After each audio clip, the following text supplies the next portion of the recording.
You're about to hear something history never shouted. Not because it wasn't real, but because it made the wrong people uncomfortable. Imagine a world where power wasn't just carried by men.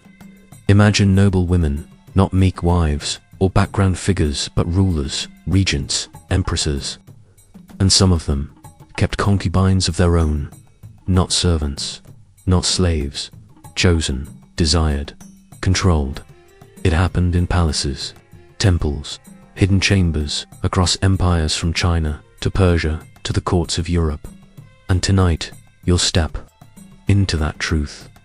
Before we begin, where are you listening from? What time is it there? Midnight? Early morning? Take a deep breath, and don't forget to subscribe, because history is more intimate than you think. Now, close your eyes. You are no longer in the present. You are her, a noble woman of status. And the choices you're about to make, they are forbidden, rare, but very, very real. You were born into privilege, but not freedom, not fully. From girlhood, your life was crafted to please others. Your husband's dynasty, your family's name, the kingdom's image. Yet inside your palace walls, power whispers differently to women, not with swords, but with selections, with secrets. And as you rise in status, be it princess, queen, or empress, you notice something. Some noble women do not sleep alone, not every night, not with men. In court gossip and coded letters, you hear about the chosen ones. A servant girl who stays too long in a duchess's bedchamber. A dancer sent from another province who never returns to her quarters. These are not rumors, they are arrangements. Quiet, deliberate, intimate, rare, yes, hidden, always, but real. The world watches the king's concubines. No one dares ask about yours. And for once, you see an opening carved in silence. An ancient power disguised as personal pleasure. If you lived in imperial China, especially during the Tang or Song dynasties, you'd know the term, female favorites. Though rare, some empresses and royal women maintained intimate relationships with other women, selecting them from the ranks of palace entertainers or handmaids. A few historical documents mention these relationships obliquely, cloaked in euphemisms like shared pillows or night companionship. But among insiders, the truth was understood. The process, it begins subtly. You summon a performer known for grace or poetry or music. She stays longer than others. Her clothing improves. Her access widens. You begin to dine together and bathe together, sleep together. She is not just your concubine. She is your possession and reflection. And in a world where your life is arranged for others, this act of choosing her physically, emotionally, daily is an act of control, cloaked as comfort, a secret kingdom within a gilded cage. But desire, even in silk, is never without risk. In Mughal India, you might have lived behind Jericho stone, lattice windows carved for noble women to see, but not be seen. Yet even in that seclusion, Zenonese women's quarters thrived as their own ecosystems of power, beauty, and longing. Historical records describe queens and princesses maintaining entourages of female entertainers, body servants, poets, and even companions whose status surpassed that of ordinary attendants. These women were selected not just for beauty, but for discretion and emotional intelligence. They learned your moods, your memories, your mannerisms. Over time, boundaries blurred. The massages became longer, the laughter more personal. One might be assigned to help you undress, and, eventually, to sleep beside you at night. Not always sexually, but always intimately. These women were expected to serve, to stimulate, to comfort. Yet in private, you could reverse the gaze. You could love them, desire them, command them. In a palace where men dictated law, your secrets lived in shadows carved by candlelight. In elite European courts, especially during the Renaissance and Baroque periods, the term ladies in waiting often meant more than public ceremony. While most served as political eyes and ears, a select few became private intimates to queens, and duchesses, sometimes emotionally dependent, sometimes physically intimate.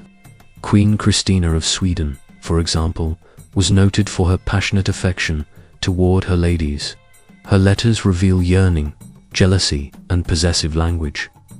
She referred to one companion as my bedfellow and my soul. In France, noble women like the Marquise de Sévigné hinted at deep erotic bonds with their female attendants, though always veiled in metaphor. Yet behind those metaphors was a system. You selected a maid for her discretion and pliability. You trained her, elevated her, gifted her fine gowns, private apartments, and perfumes. And at night, when no male heir was watching, you lay in each other's arms, safe in silk, hidden in status. But only if no one ever knew. Selection was everything. In any region, any time, you never simply chose a concubine, you orchestrated it. She couldn't be too known, or her past might endanger your future. She couldn't be too powerful, or she might one day betray you. So, you studied them, watched the dancers during court festivals, noted who blushed when you looked too long, who held eye contact, who knew how to speak without saying too much. You summoned her for a reading, or a massage, or a night shift. If she pleased you, she stayed. If she didn't, she disappeared. Most never asked why. Some knew exactly why. And once selected, the transformation began. She was no longer a common servant. She became your private domain. Her training shifted. She learned how to anticipate your moods, how to read your silences, how to respond without hesitation to your unspoken desire. You didn't just want obedience. You wanted surrender. But surrender had layers. Some concubines were chosen for companionship and affection. Others were expected to perform. In certain Persian harems, poetry and sensual storytelling were part of the training, as much as bathing and grooming. These women knew how to touch the mind before the body. You, as their mistress, could demand physical closeness, or deny it, keeping them in suspended tension. The power dynamic was absolute, yet intimacy was the currency. Your concubine's pleasure was often secondary, but her loyalty, essential. If she pleased you well, she received jewels, silks, freedom to roam. If she defied you, even once, she might be demoted or, worse. And still, some dared to love you back, to caress your hand without permission, to cry when sent away. And in rare moments, you wept too, because you knew that in choosing her, you'd rewritten the rules of power and love, and no one could ever know. Sexual expectations varied, but were rarely absent. In the Song dynasty, some empresses were rumored to favor women over men, seeking not reproduction, but emotional and erotic gratification. Medical texts of the time even hint at dual cultivation between women, believed to transfer energy through prolonged touch. In Ottoman harems, records of same-sex intimacy among women, while taboo, were acknowledged in law, and occasionally prosecuted when made public. But within palace walls, the lines blurred easily. You might have a concubine bathe with you, oil your skin, share your bed not once, but nightly. Positions of touch were discreetly taught, how to prolong arousal without climax, how to respond to breath, how to create submission through softness. These were not the wild fantasies of men. These were rituals of connection designed for noble women who craved not conquest, but control. And the more she learned your body, the more dangerous her affection became. Because affection, once mutual, becomes memory. Memory was dangerous. A dismissed concubine could destroy you if she spoke, which is why discretion wasn't just expected, was cultivated. In many courts, concubines were silenced not through fear, but through privilege. You gave them silk, jewels, and status, but only if they kept your secrets. A concubine who whispered could be banished, but a concubine who remembered silently, she might stay for years. Some even outlived the queen's reign, retired into quiet estates, never marrying. Their value wasn't in their voice. It was in what they never said. You taught them this, that loyal silence earns safety. And yet, even as you ensured their silence, you sometimes longed for their presence. Because intimacy, once tasted in shadows, doesn't vanish. It echoes, especially in the minds of women who had so little choice, but in that hidden chamber, chose each other. But no arrangement lasts forever, and just as your power once bloomed, it now begins to wither. There comes a time when you no longer choose for pleasure, you choose for loyalty. The longer your reign lasts, the more dangerous your concubines become, because desire fades, but memory does not. And those who once undressed you in silence now know your softest vulnerabilities. They know your sleeping patterns, your illnesses, your fears. One wrong whisper could unmake you. In Mughal harems, some royal women ensured loyalty by arranging marriages for dismissed concubines: 2 guards, 2 scribes, 2 eunuchs loyal to the crown. Others chose exile, sending them away with gold and silence. But some stayed too long, grew too confident, asked for more than gifts. They wanted public affection, status, recognition, and that's when they became dangerous. Because no one, not even a queen, could protect a woman who stepped out of her assigned shadow, especially if she dared to say the word no one else could. Love in Ming China. A scandal broke out when a noblewoman's servant, dismissed suddenly, was later caught distributing erotic poetry. The verses weren't hers, they were yours. Lines you once whispered in confidence, now echoing in ink across silk fans, passed among courtiers like perfume. The court read them aloud. The emperor demanded an investigation. You denied everything. Of course, claimed ignorance, claimed innocence. But the damage was done. That servant was executed for subversion, and you were moved to a colder palace wing. Fewer servants, no visitors after dusk. The price of intimacy was not just guilt, it was exposure.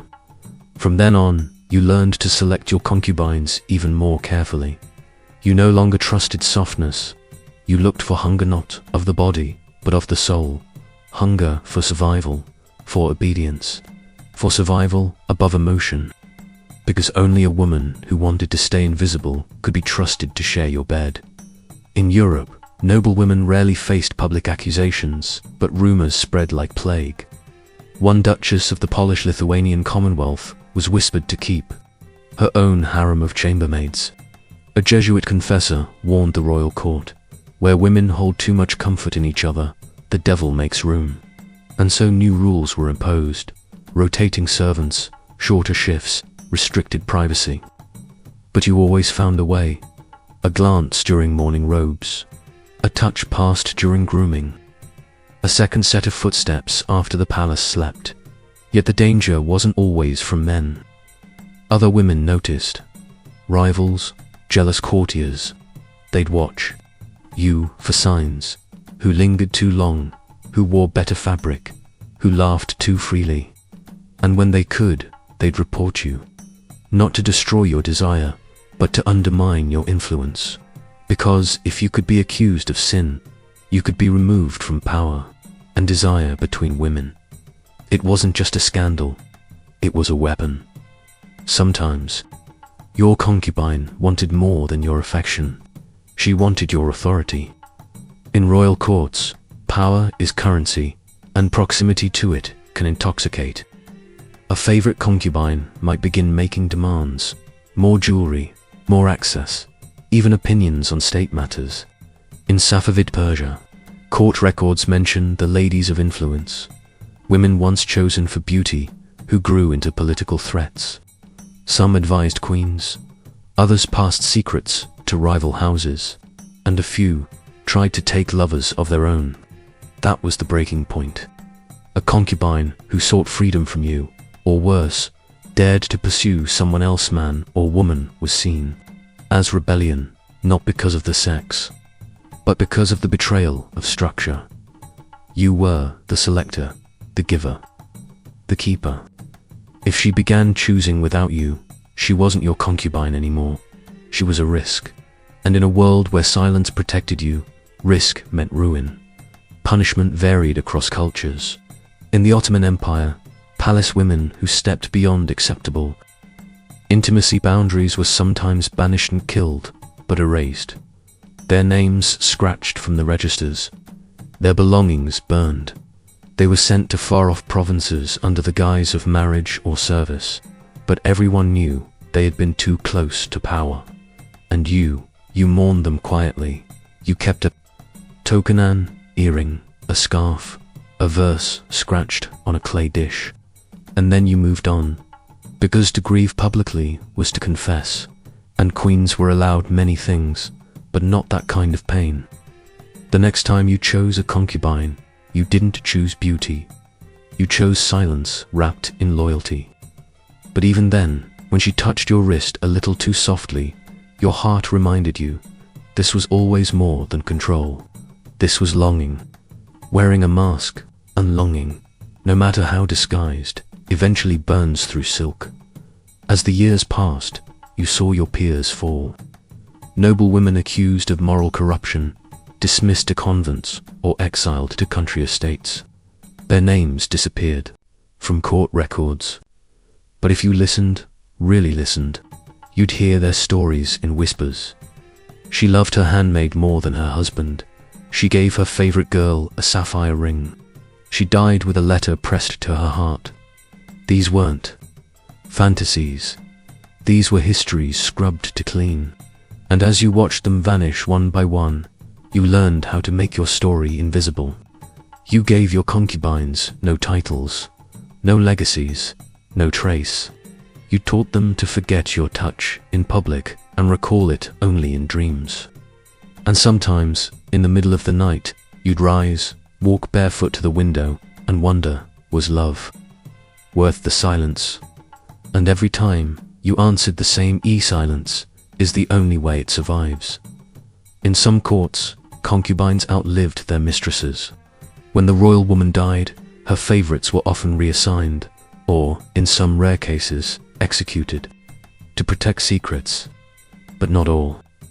In imperial Japan, where court ladies kept private diaries, a few entries describe former lovers returning to visit shrines in memory of the noblewomen they once served. One writes, "I washed the stone with rosewater. She liked that scent." Another, "She gave me a poem I still carry." These were not grand romances. They were buried embers, still warm decades later. If your concubine survived you, she might carry your secrets for life, or she might not. You had no control beyond the grave. But even as your legacy faded from public record, you lived on in her memory, not as a queen, but as the one who saw her, touched her, changed her. Even if history forgot your name, her body never did. Even in the modern age, scholars struggle to uncover these stories. Letters were burned, names omitted, accounts dismissed as fantasy, but the patterns remain. The raised status of a chambermaid, the special gifts, the sleeping arrangements, the punishments. These details, scattered across centuries and continents, point to one undeniable truth. Noblewomen keeping concubines did happen. Rare, yes, but real, and not always about lust. Sometimes about control, sometimes about loneliness, often about survival. In a world where women were pawns in royal games, the ability to choose who shared your bed was a radical act. Not always celebrated, never openly named, but undeniably powerful.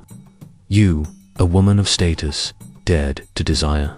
And in doing so, you rewrote the meaning of loyalty, intimacy, and command, quietly, sensually, carefully, until the only thing more dangerous than your desire was someone discovering it. But one day, someone does, and the cost of being seen. It will not be yours alone.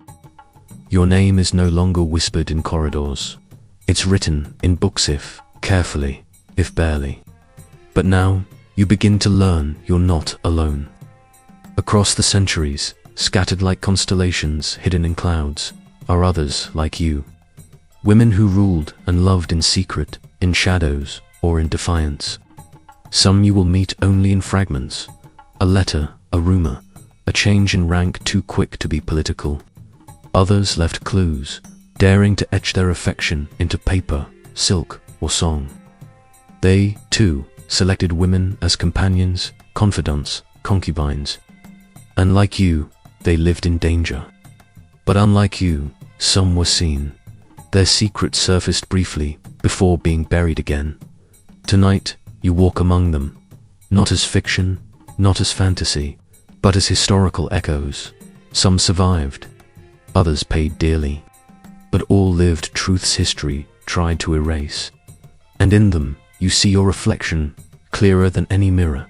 Start with Queen Christina of Sweden, 17th century. She was born to rule and refused to marry. She dressed in male clothing, studied philosophy, swordplay, and theology. But what whispered louder than her politics were her passions. Her closest companion, Iba Spar, was called her bedfellow and intimate soul. Christina wrote to her, "I embrace you 1,000 times. I love you more than my life." Iba remained at her side for years, sleeping in her quarters, accompanying her on royal travels. It was more than friendship. It was structured, personal, chosen, but it couldn't last. Pressure mounted. Christina eventually abdicated the throne, left Sweden, and converted to Catholicism. Iba married another. Still, Christina's letters survived. And today, historians debate, lover or not, but you already know, the structure matches yours. The emotion, the control, the secrecy. She lived the same dance desire beneath duty, affection wrapped in power. And like you, she ruled more than just a court. She ruled the narrative, crossed the sea and centuries to Heian, Japan, where diaries whispered what history dared not proclaim. There, elite court ladies like Seishonagon and Murasaki Shikibu wrote of female companionship in metaphors soaked with intimacy.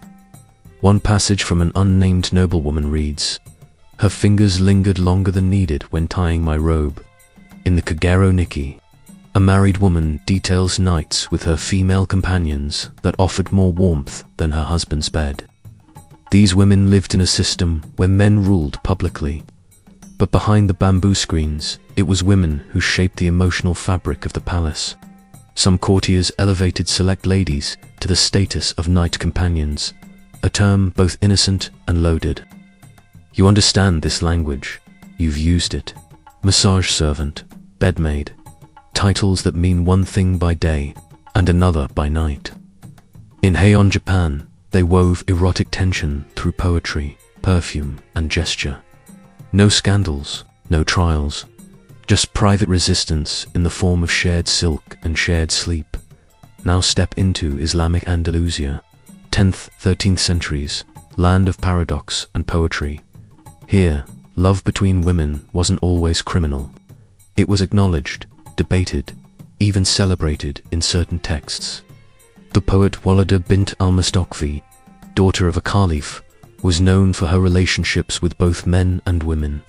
She wrote, "I am made for greatness, and my soul craves the scent of women." Her salons attracted female intellectuals, musicians, and poets. Some say she kept lovers women of skill and sensitivity within her private estate. These women weren't mere bedmates. They were curated company. Walida paid their dowries, commissioned their works, and surrounded herself with softness. You might have done the same, built a fortress of femininity in a world that saw women as trophies, not choosers. But Walida didn't live quietly. Her relationships became political tools. Her poems sharpened blades. When her protection faded, so did her influence. But her verses, they remain, because you can silence the body, but you cannot always erase the ink. The Ottoman court hid more than it revealed. Within the vast Topkapi palace, the harem held thousands of women servants, musicians, concubines, but among them were favorites of the Valid Sultan, the Queen Mother. While most records focus on male rulers, some archival hints show older royal women requesting specific companions transferred into their private quarters. These companions were not always sexual, but their privileges mirrored those of concubines. Elevated dress, personal access, luxurious gifts. The structure, identical. Selection, grooming, loyalty. In one rare case, a concubine's descendants later wrote that she shared the sultan's mother's inner chamber and wore her jewels. Was it love, survival, a power dynamic? Probably all three. But as you know, when power and privacy mix, the labels stop mattering. These arrangements lived in silence, enforced by fear and, sometimes, love. You wonder how many other women, like the valid sultan, created kingdoms inside cages. Soft rebellions, wrapped in perfume and protocol. No confession, no name, just closeness. Sometimes, the trail is fainter. Take the case of an Essimor Dama, 18th century English sculptor and noblewoman. Married young, widowed fast. She never remarried. Instead, she surrounded herself with women actresses, artists, courtiers. She lived with them, traveled with them, sculpted their likenesses in marble. Her letters speak of emotional intimacy, shared beds, late-night conversations. Some historians call them friendships, others quiet affairs. What's certain is her structure. She selected women, elevated them in society, kept them in her private circles, and avoided public scandal through wealth and wit. One wrote, "She sees me clearer than any man ever did." And isn't that the heart of it? Not just sex, not just power, but recognition. You saw them, they saw you. In a world that offered noblewomen power but not affection, some created both. And did, so did countless others. Their names may be scattered, but the pattern is unmistakable. Because the heart craves what the world forbids. But some were punished with fire in medieval Europe. The Inquisition labeled women with too much independence as heretics.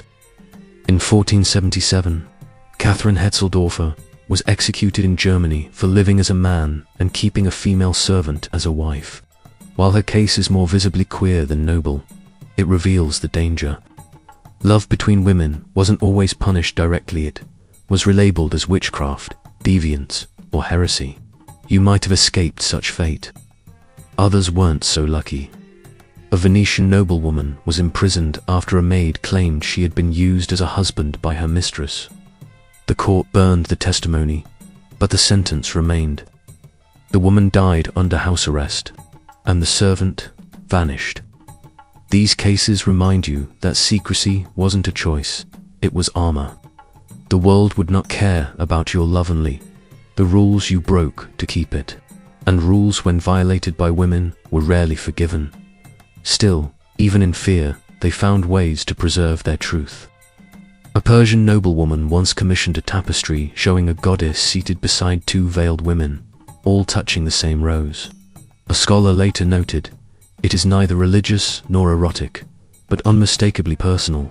In 19th century France, Countess Marie d'Ogault wrote under a man's name and included passages describing hidden relationships between mistresses and servants that mirrored her own life. You would have done the same. Art became code. Letters became rituals. Silences became shared language. And concubines, they weren't just for desire. They were mirrors reflecting the parts of you too dangerous to show anyone else. In a world where every breath was watched, they breathed with you, not just beside you. And though time buried their names, they remain traced in margins, hinted in inheritance records, echoed in every modern woman who chooses her lovers without permission. History might forget your name, but it remembers your shape. In the archives of silence, your outline lingers. The structure of your power, the softness of your rebellion, the choices you made, not just for pleasure, but for presence. You took what the world denied you and turned it into routine. Selection, grooming, trust. You created kingdoms inside your bedchamber. You burned candles for women no one else noticed. And when they left, you mourned without song, because song would have revealed everything. But now, centuries later, someone listens. Someone understands that noblewomen did more than rule, they loved in the cracks of history. And sometimes, that love looked like a concubine combing your hair, long after everyone else had turned away. But what happened when your kingdom began to fade? When you aged, retired, or fell from favor? Who did you keep, and who kept you? Time has a way of softening power. Your titles no longer echo through the halls. The gilded mirrors that once reflected your youth now reveal creases, caution, and the long shadow of memory. You are older now, not the same woman who selected concubines with a glance. But memory, it does not age. It lives in your bones, in the scent of perfume that hasn't touched your skin in decades, in the feel of a silk ribbon tucked in a book no one dares open. Many noblewomen who lived like you aged in silence, retired to distant palaces, country estates, or convent-like retreats. Their concubines. Some remained, now servants in name only. Others were dismissed, sent off with stipends and carefully edited pasts. But a few stayed. Not out of duty, but out of something deeper. They had loved you before the grey, before the silence. And now, they held your secrets like relics. In Ming Dynasty China, retired empress dowagers were often sent to secluded quarters, known as longevity palaces, gardens of stillness, where they could meditate, paint, or read. These women, stripped of active court duties, retained the right to maintain their inner circles, servants, attendants, and, sometimes, chosen companions. A document from the late 1500s details an unmarried companion who served Empress Zhaojing for 23 years. She slept near the Empress's chamber and was buried beside her in the same mausoleum courtyard. No familiar link. No formal marriage. Just a bond too strong to be dismissed as service. You, too, would have chosen such a fate, as power faded. You clung not to gold or scrolls, but to presence. Someone who knew how to pour your tea the way you liked it, who remembered your favorite lullaby, who had once kissed you before you wore crowns. Because, when power disappears, love is all that's left to guard in Renaissance Europe. Noblewomen who fell from favor due to scandal, politics, or age were often retired into convents or countryside manors. Some obeyed, some resisted, and a few brought their favorites with them. A 17th century Florentine duchess, banished for excessive passions, paid for a small estate and took 3 of her personal maids with her, women she had known for decades. Local records show they were never reassigned. The villagers called them the 4 widows, though no husband was ever seen. One was buried in a private tomb beside the duchess, their story unwritten, but the structure familiar. You would have done the same, rewriting your exile as a new kingdom. A final chapter held together by routine, memory, and ritual. Not every woman wanted a legacy of war or power. Some wanted a legacy of presence, of a hand held until the last breath. You weren't alone in that desire. Even in exile, some bonds never loosened. But exile wasn't always peaceful. In the Abbasid Caliphate, royal women accused of moral impropriety were often sent to isolated estates under guard. In one account, a noblewoman was separated. From her favorite, a handmaid she had elevated to the rank of chief steward. The handmaid protested. She was silenced. A year later, palace records note the steward fell ill and died, with no ceremony or burial mentioned. The noblewoman outlived her by a decade, but her diaries ended that same year. You understand what that means. Power can be restored, but grief cannot. Many women in history who loved beyond boundaries were not punished with fire, but with removal, companionship, of comfort, of the only person who saw them beyond their robes and rings. And still, you chose to love, even knowing the loss. Because what is a life of rank without someone to whisper your true name when the court stops applauding? In the Kingdom of Korea, during the Joseon dynasty, palace women who retired were given quiet homes and small pensions. Some returned to their natal families. Others simply disappeared from record. But one rare scroll, preserved in a village archive, describes a court lady who retired with a daughter of unknown father and a companion of 30 winters. Historians debate what it means, but you already know. That companion wasn't a servant. She was a partner, hidden in plain sight. The child, possibly adopted, possibly not. You, too, have wondered what it would mean to raise a child in secret with a woman, not a man. In history, such women often raised nieces, orphans, or daughters of fallen concubines. These surrogate families built quiet legacies, not through bloodlines but through chosen intimacy. And when the noblewoman passed, the companion inherited her home. That wasn't legal custom. It was a final act of trust, carved into property when no one dared speak of love. Legacy is often misunderstood. You won't be remembered in statues, but you might be remembered in scent, in letters tucked in ivory boxes, in jewelry passed down, with whispered explanations. This belonged to her. She never married, but she kept this close. In some French noble houses, family legends tell of a great aunt who never took a husband but kept a painting of a maid. In some Persian households, grandmothers still pass on stories of matriarchs who ruled with gentleness and discipline and kept a faithful woman always at their side. These are not scandals. These are buried truths passed in the quiet. You are one of them. You never carved a legacy into history books, but you left marks in lives, in women who learned they could choose presence or power. Even when the world refused to write your love into law, it etched it into lineage through memory. And memory never obeys censorship, but memory can be painful too. Not every concubine stayed loyal. Some turned bitter, exposed your secrets. Some left you before you were ready to be alone. In Safavid, Persia, a noblewoman reportedly tried to poison her former concubine after the woman wed a merchant and spoke of their youthful entanglement. She was arrested, publicly humiliated, her estate seized. You know that humiliation. You feared it every day of your reign. The idea that one woman, one kiss, remembered too clearly could end it all. And yet, even in that fear, you chose, you loved, you risked. Because power is not about safety.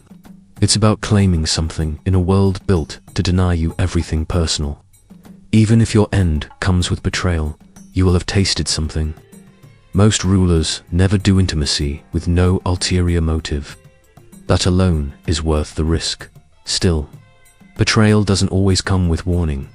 Sometimes it arrives smiling, and sometimes it's from yourself. What if you were the one who dismissed her first?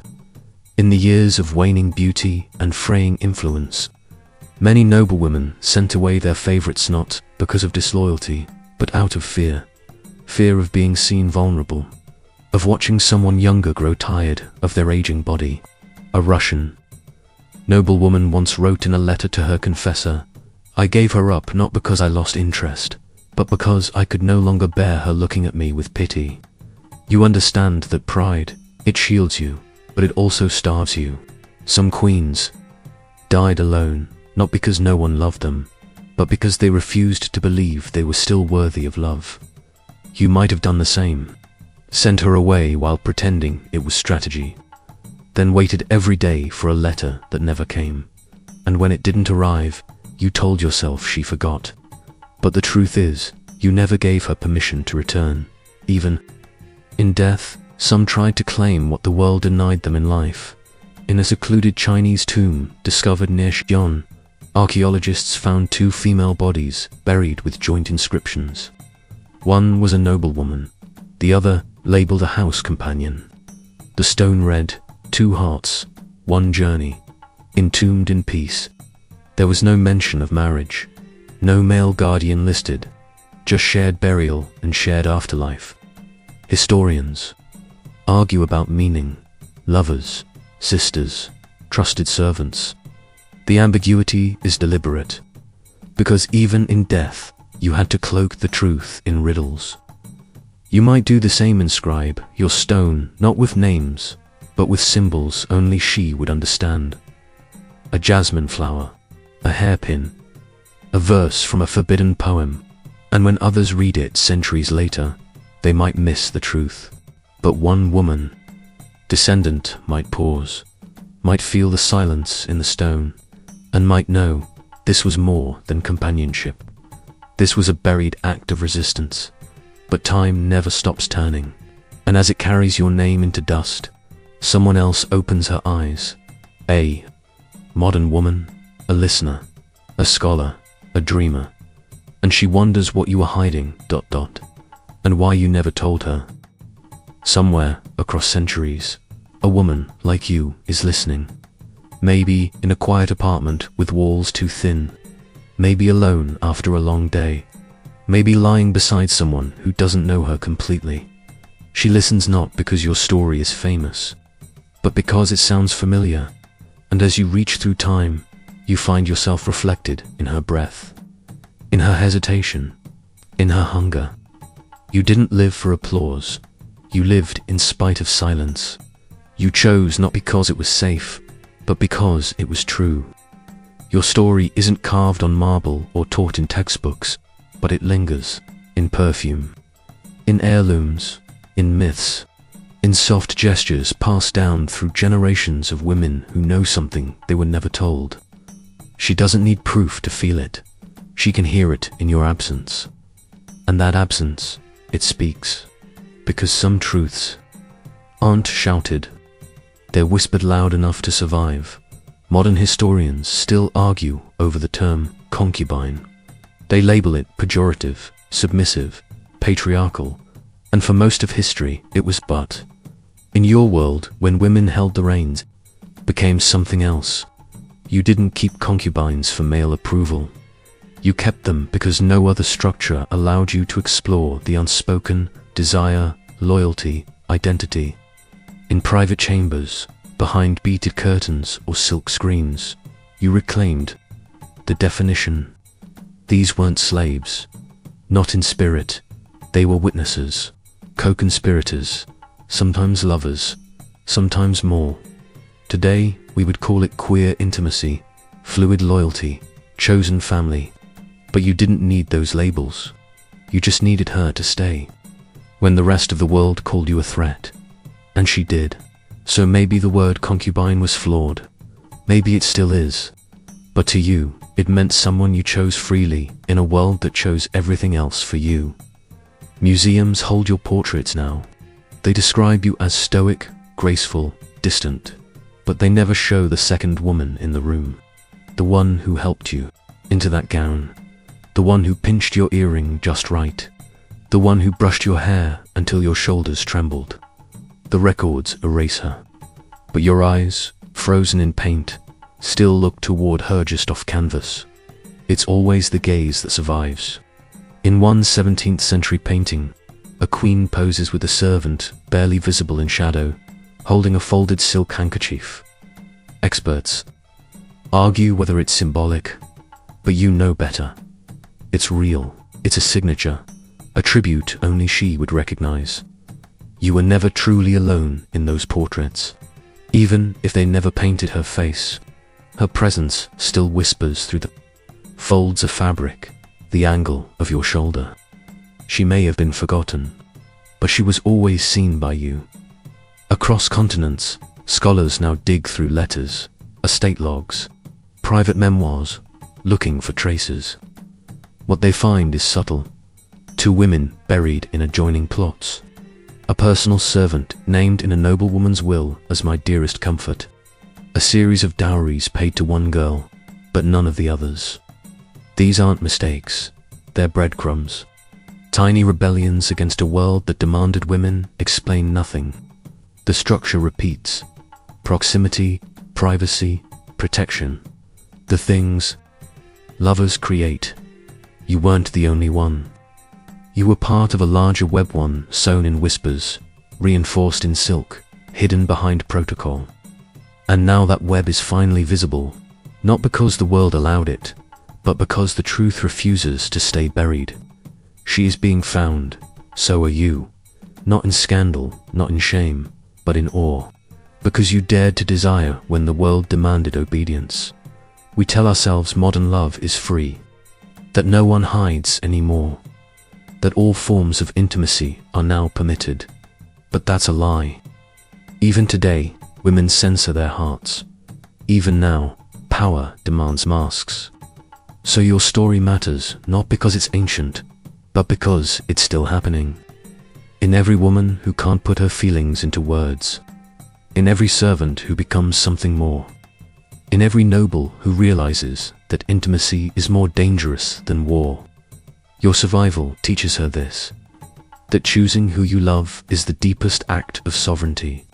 And sometimes that choice is the only power you get. You may not have changed, law or custom, but you carved space, and that space, quiet, hidden, intimate, became a kingdom no one could steal. Even now, women live in that space, still dressing it in secrecy, still defending it, because you did it first. Not all concubines loved you back. Not all stories end in softness. Some brought betrayal, heartbreak, manipulation. But you knew that risk. You accepted it, because love without danger is obedience. And you didn't want a servant. You wanted a witness, someone who saw you behind the rank, the robes, the endless rules. And when she did just once, it changed. You, even if it ended badly, even if she left, even if she broke you, it still mattered, because in that moment you were alive.